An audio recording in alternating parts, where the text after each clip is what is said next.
Hey, did you see this in your news feed? Springfield Armory is introducing some new models, actually variations on existing models. They have what Springfield calls the AOS, or Agency Optics System, which is a new method for installing a red dot on a 1911. Not an impossible task previously, but always a bit awkward. This new system simplifies it and, in my opinion, improves the concept significantly. It's now newly available on 3 Springfield 1911 models, the Ronin, the Emissary, and the one I got my paws on, the Operator, each bearing the AOS suffix and each available in 9mm or 45 ACP and full 5-inch or 4 1/4 inch. I want to thank Springfield Armory for sending this copy of the Operator AOS out to me for review. Let's dive into the key specs for the Operator AOS. Mine's a commander length, 4 1/4 model, chambered for 45 ACP. Standard 7.9-inch length and 5.25-inch height apply here. The gun weighs 31 ounces. That's with the standard cover plate on it. It can change with an optic, of course. The front sight has a nice white ring with a tritium insert for night use. The rear sight is where things get interesting. The sight is tall, made to be relevant when a red dot is installed. It's black with nice anti-glare serrations, and it has a great tactical cut that would allow you to run the slide using the rear sight with ease. Now this is where things get dicey for me. The rear sight is integrated into the cover plate for the optics cut. Normally, I don't like that. In fact, I dislike that a lot. But this is different, and here's why. There are a number of adapter plates made from billet steel and finished to match the gun, and each plate also has its own rear sight installed. These sights are designed to match the optics that are compatible with that adapter plate and to provide co-witnessing with the red dot you install. So unlike the practice of taking away my rear sight when I remove the plate, like some do, Springfield gives me back my rear sight tailor-made for the footprint of each adapter plate. I like this a lot, a whole lot. In fact, in my range footage, you'll see me struggle at first with my red dot, even though I just zeroed it in. That's just a cross I bear. But I was able to ignore the red dot and use the iron sights and get right to where I needed to be. Brand new from Springfield Armory, the Operator AOS. This is the short barrel version, and sitting on top of the Operator AOS is also the brand new Vortex Defender XL. In my other hand, I've got a full magazine of Remington UMC 230 grain ball. Downrange, I have my usual array of TA targets. If you add all that together, that spells fun, and I'm getting ready to have some. Okay, these are sort of my official first shots. Unofficially, I did shoot a few to, get a 0 on my red dot, which I think I have in pretty good shape. So, here we go.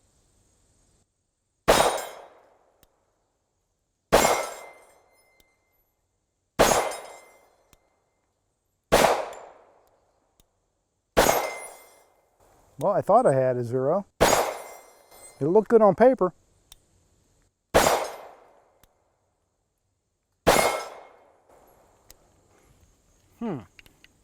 Well, that is interesting. All right, let me go again.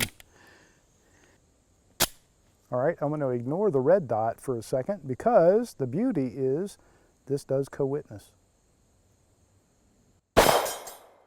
There we go.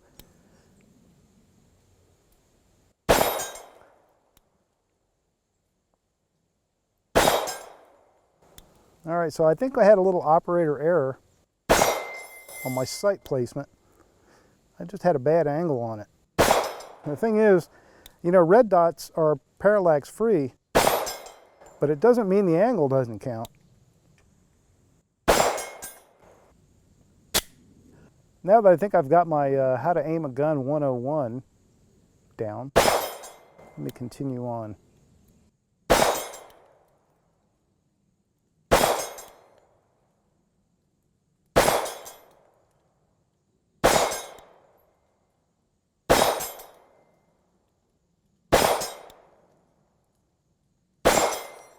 All right, good stuff. That's why I'm always talking about co-witness being crucial to an optics-ready handgun. Once my irons got me squared away, I was able to go back to the Vortex I had installed and keep it where I needed it. The Operator AOS has a forged aluminum alloy frame and a forged carbon steel slide, both nicely finished in black Cerakote. The barrel is stainless steel, match grade, and has a very interestingly designed, fully supported ramp. This consists of a long barrel ramp that locks into a ramp cut into the frame that extends both the length and the width. This is quite different from the traditional 45 ACP barrel design in a commander-sized 1911, and very different from the full-sized Operator.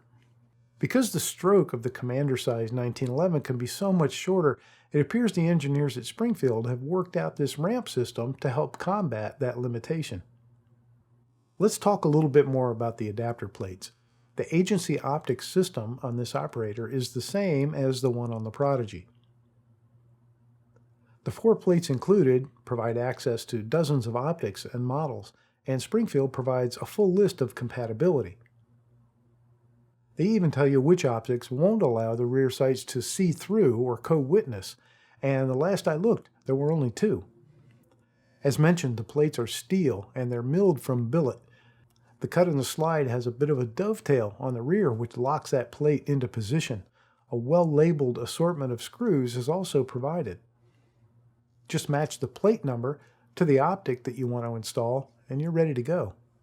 Not only is there a rear sight in each plate, but it's adjustable for windage and it's mounted in a dovetail.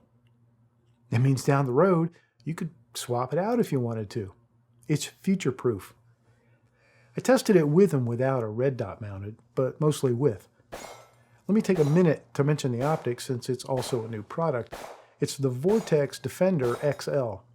The Defender series now comes in 3 sizes, like the 3 Bears, with XL being the extra large.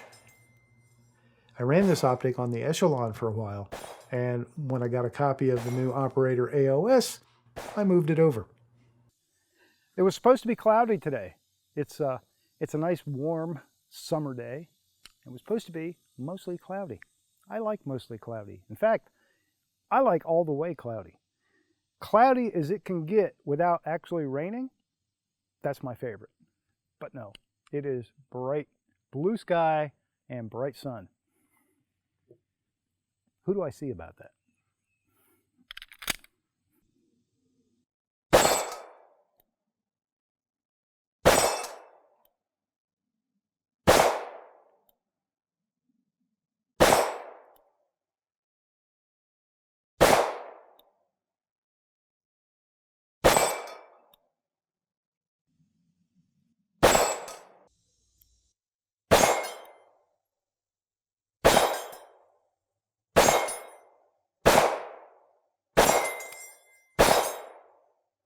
If you know me, you know that I usually prefer my handguns with open iron sights, but the Defender XL addresses several things about red dots that can bug me. First, it's big, as the XL name implies. The window's large in height and width, and it helps me focus my attention better downrange. It also gives me better visibility and less of that tunnel vision experience that I can have when I'm using a red dot. I love the tool-free battery compartment lid and the tough housing with great texture for racking the slide.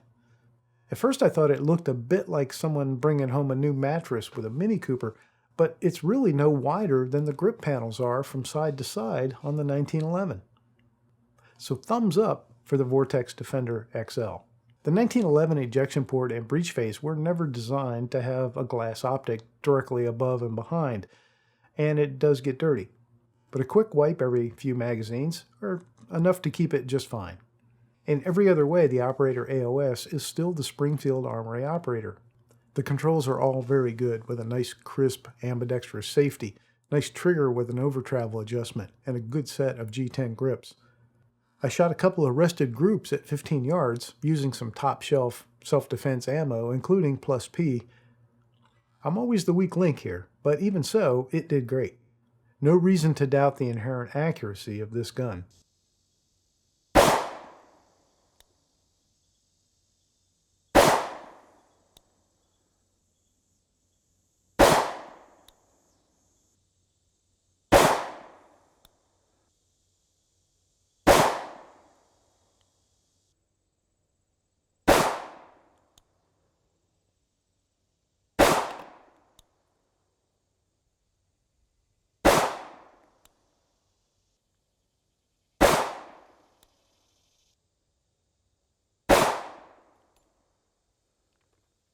I really like that with the cover plate on, the look and feel of the 1911 is not changed at all. I think it's a smart move to make their line of 1911s optics ready, and the agency optic system is one of the best I've seen. If you're looking to buy a 1911, there's no real reason not to get one that's optics ready, if it still has all the traditional traits, and the AOS does. After a couple of days at the range with the Operator AOS, with an optic and without an optic, it's a well-built commander-sized 1911 at a sweet price point. Let me know what you think in the comments below. I like to read them and even chime in from time to time. You can really support the channel and help me keep content flowing by hitting like and being a subscriber. I'm on Patreon if you want to support me that way.